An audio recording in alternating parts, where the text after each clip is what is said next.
Ngiyabingelela kuno nonke mphakathi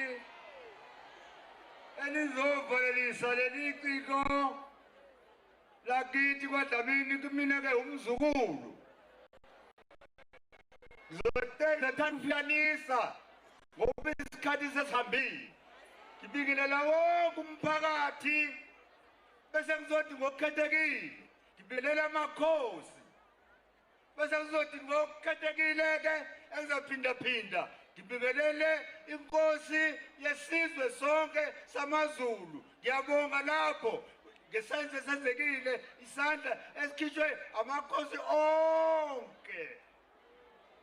Ubona ngathi nalanga sasifika khona ngoba sebengikhulumela abazukulu konke sengiphutuma isikhathi. Ngibonga kakhulu la ke bakwethu kuthi ngizokhulumela umakhelwane. Mina ke lo umzukulu wami ubaba umkhulu wakhe uyangelapha. Umkhulu wakhe hayi baba umkhulu wakhe uyangelapha. Ngakho ke kade ngithi sonke sileje ngiyanibonga kakhulu ezokwazi ukuthi iphelezele leli.